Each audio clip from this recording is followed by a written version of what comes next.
Harka fuunee maatiin qubee tek present kuni kutaa afuriffaa barnoota C++ dha.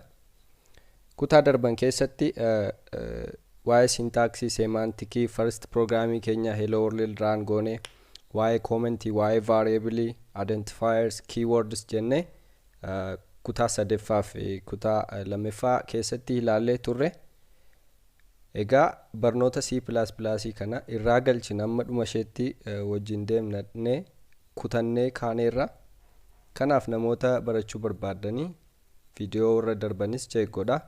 Namoota barbaadaniifis share godha, waliin ga'a. Chaanaalii kanaaf immoo haaraa yoo taatan subscribe gochuun maatii ta'a. Kutaa irraa keessatti immoo waa'ee variable declaration fi initialization maal akka ta'e wajjin ilaalla jechuudha. Wanti lamatti jira, wanta data type kan jedhamu jira. Types, data types in C++. Isa kana immoo barnoota isa kanatti dursa kan jedhu gaafachaa tureera. Kana kutaa taanutti wajjin ilaalla jechuudha. I think kun yoo durse gaarii taa'ee yaadetan variable declaration and initialization jedhee dhufeerra. Kana jechuun egaa maalidha? Variable jechuun actually afaan direct literal hiikaansa jijjiiramaa jechuudha. Akkuma mathematics keessatti gatii xaa barbaannu xaa bakka buusuu jechuudha, jijjiiramaa jechuudha, variable jechuudha. Garuu asirratti contextually hiikni nuti programming keessatti kenninu gargar ta'uu danda'a jechuudha. Variable jechuun akka viidiyoo sadeeffaa irratti dubbaddetti maqaa memory jechuudha. Maqaa bakka memory tokkooti jechuudha. Fakkeenyaaf variable x yoo jenne, okay, bakki memory addressiin tokko lakkoofsaan bakka bu'a. Fakkeenya yeroo hedduu hexadecimalii garaagaraadhaan bakka bu'a. waan akkasii digitii 6 akkas hexadecimaliidhaan bakka bu'a. Kana yaadachuurra y x jennee a jennee maqaa kennuufii dandeenya. Warri kun variables jedhamu jechuudha. Variables jedhamu jechuudha. Maqaa variable gaafa filannu immoo akka isinitti himetti seera identifiers jedhamanii hordofuu qabna. Seerota identifier viidiyoo sadeeffaa keessatti baay'inaan hojjedheera. Fakkeenyaaf variable declaration and initialization kun waan lamadha. Variable declaration jechuun fakkeenyaaf you can say int x jechuu dandeessu. Kun maalidha? Int equal to 3 jechuun variable declaration and initialization jedhama. Kun lamadha. Kanaafi takka variable kana int x jettanii dhiisuu dandeessu jechuudha. Hiikti kanaa maal jechuudha? Gaafa kuni compile ta'u, gaafa run ta'u, systemiin keessanii x kanaafi integerii ta'uu ishee beekaa jechuudha. Bakka kennaaf jechuudha. C++ keessatti integeriin tokko, default integeriin tokko viidiyoo taanutti data types gaafan ilaallu ni ilaalla. Integeriin tokko byte 4 bakka buute jechuudha. Bytes yaadattanii bits, byte, megabyte, gigabyte kan jennu kun 4 byte jedhamte jechuudha. Kanaafi gaafa integerii x jettan asitti int x gaafattanii memory byte 4 reserve gootan jechuudha. Reserve gootan ganaatti fayyadamtu reserve gootanii jirtu jechuudha. Kanaafi callumadhaniitu ittiin fayyadamin inti y jecha akkasitti yoo jedhanii wastage of memory ta'uu mala jechuudha. Reserve ergan ta'a ta'eeti wanti tokko bakkii sun hin qabama. Bytiin 4 bakkii sun hin qabama jechuun spacein reserve ta'eera jechuudha. Okay.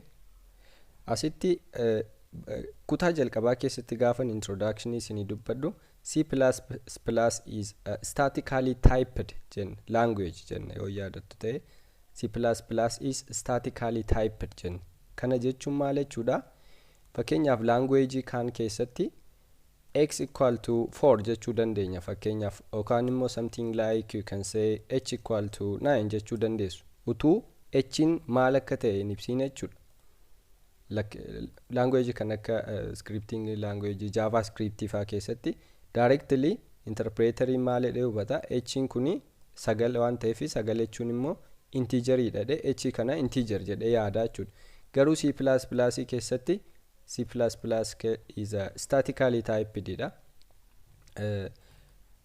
Dursitanii himuu qabdu jechuudha. Integeriin kun maal akka isheen taate double moo character moo integer moo maalidha floatidha moo maalidha kan jedhu dursitanii himuu qabdu jechuudha. That is why we call C++ is statically typed language jenna jechuudha. Katti qabachuu dandeessu. Kuni declaration jedhama. Seerris declaration data type fuulduraan jira, ittaane variable jira, ittaane semicolon jira jechuudha. Okay? Akkasidha kun declaration jedhama. Initialize gaafa goonu immoo fakkeenyaaf yoo barbaanne x kana deebisne torba jechuu dandeenya. Kuni initialization jedhama. Initializing x'n torba qabatte jechuudha. X'n amma memory keessatti bakki x kana represent ta'e lakkoofsa torba of keessaa qabaa jechuudha. Kana sirriitti dhaggeeffadhaa. Bakki memory x kanaan bakka bu'e kuni lakkoofsa torba of keessaa qaba. Bakkittiin suni lakkoofsa torba qabattee jirti jechuudha. This is initialization dha isheen kun. Initialization. Isheen kun immoo declaration dha jechuudha. Tarii yeroo hedduu kana user irraa fudhachuu waan dandeessaniif input output keyboard irraa dubbisuu yoo barbaaddan fakkeenyaaf yeroo baay'ee asirratti using name space std kun maal akka ta'e video kan keessatti taasofna. Ammaaf garuu akkuma inni jirutti qabadha. Fakkeenyaaf kun amma declare ta'e malee initialize hin taane. Fakkeenyaaf maaliin jedha sin jedheen akkas godheen x hin jedha. Kana jechuun gaafa ni run godhu keyboard irraa akka ni galchuu na gaafata jechuudha. Compile and run ishee kanatti gaafan bu'asitti argitanii cursoritti asirra blink gootu kan bakka kana. Bakki kuni amma akka ni lakkoofsa galchu integer akka ni galchu eegaa jirte jechuudha. Afuriin galchee jechuudha. Yoon itti fayyadamuu barbaade ittaaneen itti fayyadamuu nan danda'a jechuudha kanarratti. Kanaafi kuni keyboard irraa standard input waan ta'eef isheen kun input output dha video lammaffaa irratti hojjedheera. Kanaafi keyboard irraan dubbisee jechuudha. Dubbisee ammani gaafa ni akkas shan galchu maal jechuudha keyboard irraa lakkoofsa shan gasheen initialize godhe jechuudha lama. Okay? Kuni declaration and reading from keyboard ta'uu mala jechuudha. Inni kaan immoo initialization and declaration simultaneously akkas gochuu dandeessu. Kuni waan lamadha. Declaration and initialization jechuu dandeessu. Kun lamaan isaa amma wal takkaatti qabatee jechuudha. Amma gatiin kana bakki x dhaan bakka bu'e kun memory keessaati lakkoofsa 3 ofirraa qaba. Kana utuun ka'ee x equal to 5 jedhe gatiin x kun maal ta'a jechuudha override ta'a jechuudha. Shanitti jijjiirama update of godhaa jechuudha. Update of godha. Mee illustrationin tokko isinitti agarsiisa.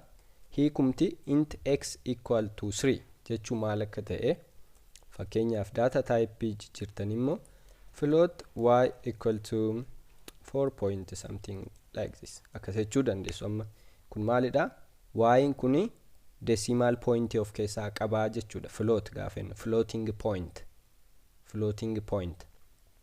Okay? Kun amma declaration and initialization dha jechuudha. Waa tokko isinitti agarsiisuudhaaf variablein tokko keywordin tokko ni jirti like size of x tun jedhee amma display gochuu barbaade isheen kun output buusuudha. Video darbe irratti ilaaluu dandeessu.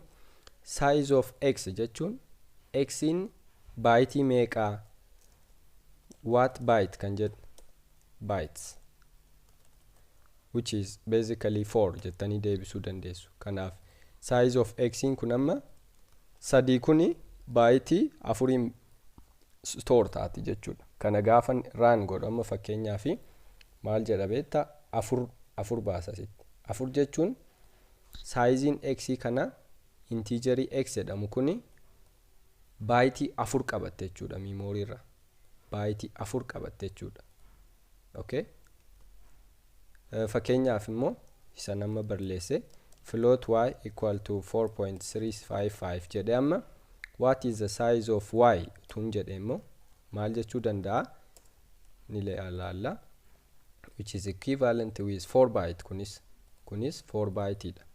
Okay, kunis 4 byte dha. Jijjiireetuun sinatti agarsiise like car p equal to some kind of p haa ta'u. Okay, p kan jedhamtu kuni p ofirratti qabatteetti haa jennu kaaraakterii single quotation dhaan teessi isheen kuni seera mataa isaanii qabu declaration irratti utuu lakkoofsa assign godha ta'e asumaan achi kaa'uu nan danda'a.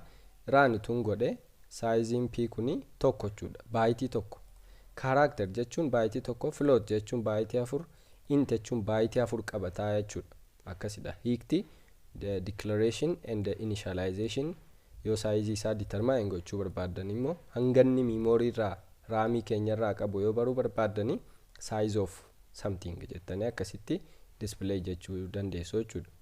Yoo barbaadan immoo yoo x jechuu dhiistaniyyuu see out you can say size of like int jettanii maal akka ta'e ofiisaayyuu isinitti integerii kan jedhamu C++ kana irratti meeqa qabata space yoo jettanii afuridha jechuudha.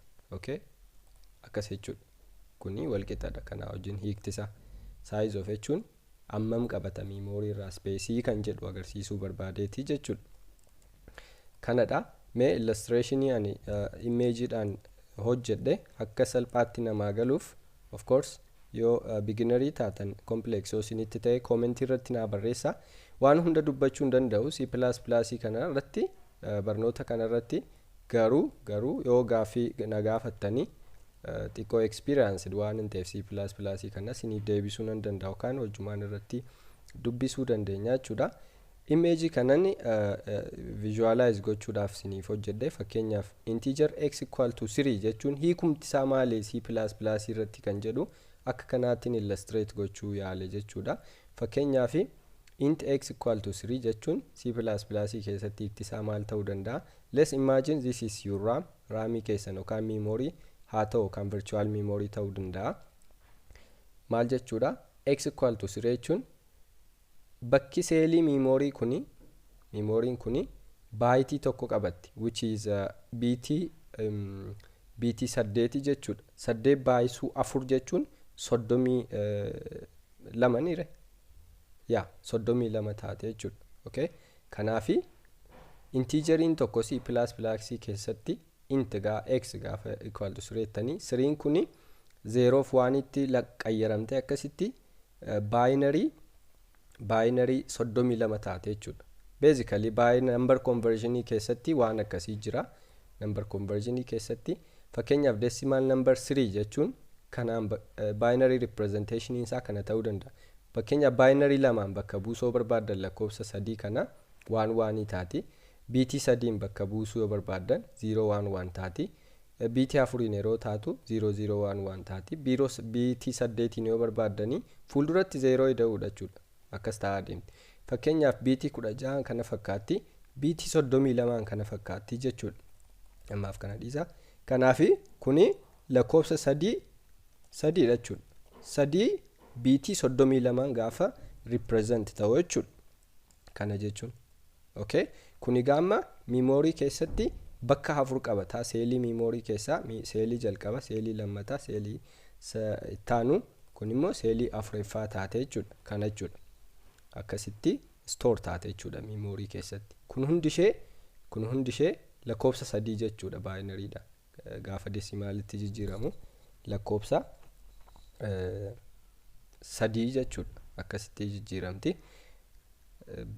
Raamiin keenya immoo space isaa kuni byte 1, byte 2, byte 3, byte 4. Variablein kan biraa yookaan value kan biraa yoo dhufee as bakka kana bu'ee value kan biraa ta'a jechuudha. Variable kan biraa maqaa kennuu dandeenya jechuudha. Okay, kanaafi x jennee yaadachuu moo lakkoofsa kana yaadachuuti salphata. X jennee waamuu moo lakkoofsa kana waamuuti salphata. X jennee waamuuti salphata. Okay, kanaafi variable declaration jijjiiramaa kan jenne variable kan jenne kanaafidha jechuudha. X'in kuni lakkoofsa kana bakka bu'aa jechuudha. Sababni isaa bakkittiin kuni addressii agarsiisti, bakka memory agarsiiste jechuudha. Kanaafi int x equal to 3 jechuun akka illustrationii ani hubadheetti kana fakkaatti jechuudha. Yoo interest isin godhe detailii kana dubbisuu dandeessu asirratti. Image kana yoo barbaadan immoo basically LinkedIn korratti akkasitti post godheera, Elias Debelo jettanii asirratti argachuu dandeessu. Facebook korrattis asirratti barreesseen jira, download godhachuu dandeessu. Basically boodaaf sin gargaaruu danda'a jedhee yaada. Kanaafi variable initialization, which is this one, declaration, which is this one, variable declaration initialization, which is this one. Akkas ta'a jechuudha. Walitti gochuu yoo barbaadan immoo hiikti isaa wal faana tokkumadha jechuudha. Akka jechuu dandeessu jechuudha. Kuni tokkumadha, initialization and declaration jedhamte jechuudha. Kutaa ittaanutti waa'ee data type C++ data types baay'eetu jiru. Isaanin bal'inaan wajjin ilaalla jechuudha. Gaaffii yoo qabaattan na barreessaa. Subscribe hanga yoonaan goone taanaan please subscribe gochuun maatii ta'a, na jajjabeessaan jedha. Thank you.